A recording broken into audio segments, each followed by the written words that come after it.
So here's the question. The question says the points at each of which the tangent to this curve, ये कोई curve है, tangent to this curve cut off on the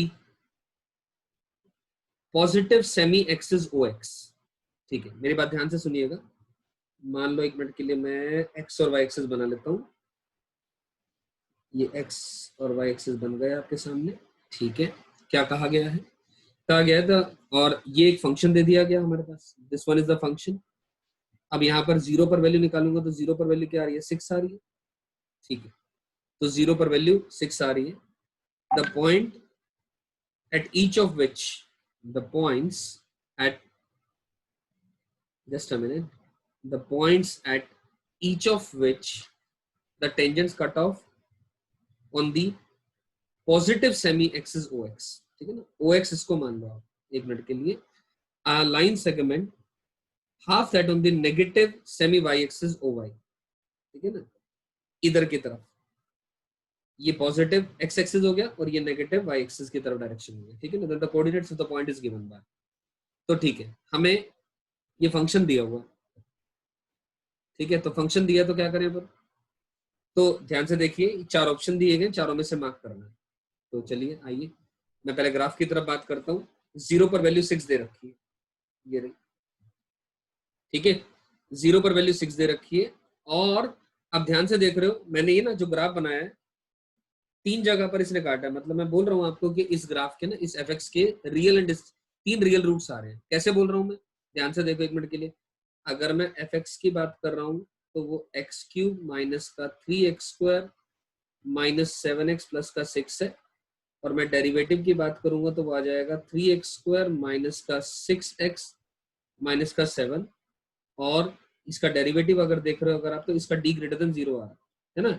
तो derivative का d greater than 0 आ रहा है, मतलब always increasing तो नहीं है ग्राफ. तो इसके रियल एंड डिस्टिंक्ट रूट्स आ रहे हैं, मतलब डेरिवेटिव के रियल एंड डिस्टिंक्ट रूट्स आ रहे हैं. तो एक मिनट के लिए मान के चल, और x टेंडिंग टू इंफिनिटी पर इंफिनिटी ग्राफ जा रहा है, x tending to minus infinity पर माइनस इंफिनिटी जा रहा है ग्राफ. सही है. तो ठीक है, एक मिनट के लिए हमने मान लिया, लेट अस से ये वन ऑफ द पॉसिबिलिटी आ गई ग्राफ की कि 0 पर तो वैल्यू 6 आ गई, 0 पर वैल्यू 6 आ गई है, और यहां पर और यहां पर ग्राफ ने काट दिया.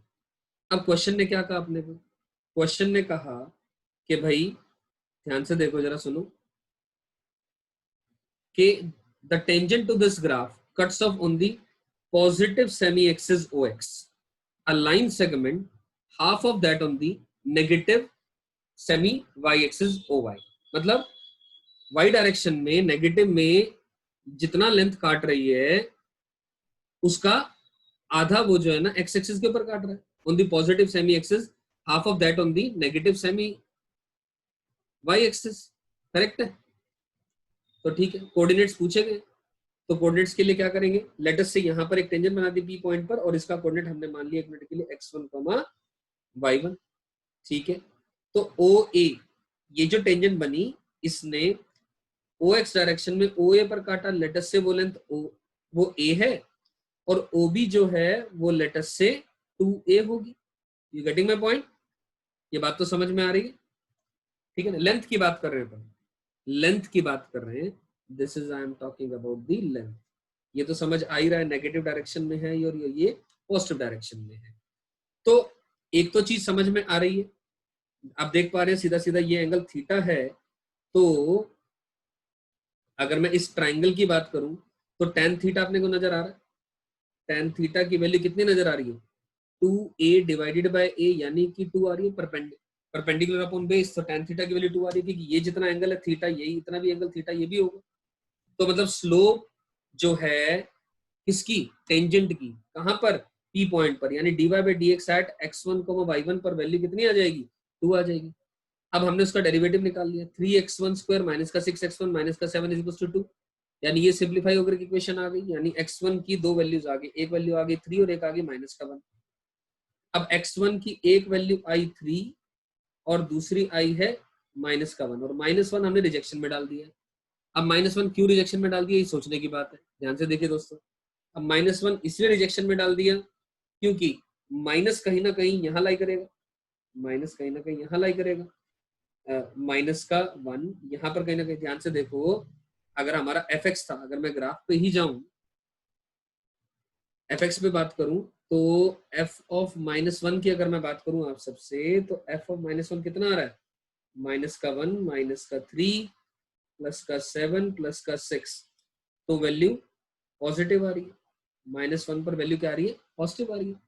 तो -1 पर अगर वैल्यू पॉजिटिव आ रही है तो कहीं ना कहीं -1 यहाँ कहीं ना कहीं आ रहा होगा, तो ग्राफ ऊपर की तरफ लाई कर रहा है। You getting my point? तो एज अ रिजल्ट अगर मैं यहाँ पर कहीं ना कहीं टेंजेंट बनाता तो अपने आप सोच करके देखें वो टेंजेंट तो ऐसी बनती, क्योंकि x1 की बात हो रही है, और x1 y1 is a point line on the curve, तो उस पॉइंट पर अगर मैं ग्राफ बनाता तो वो y एक्सिस को पॉजिटिव में काटता और x एक्सिस को नेगेटिव में काटता, और चाहिए क्या हमें, x एक्सिस को पॉजिटिव में काटना और y एक्सिस को नेगेटिव में काटना, तो कंफर्म है ये रिजेक्शन में चला गया, ये कारण है। अब x1 की वैल्यू 3 आई है, अब x1 y1 जो है ना किसके ऊपर लाई कर रहा है, कर्व के ऊपर लाई कर रहा है।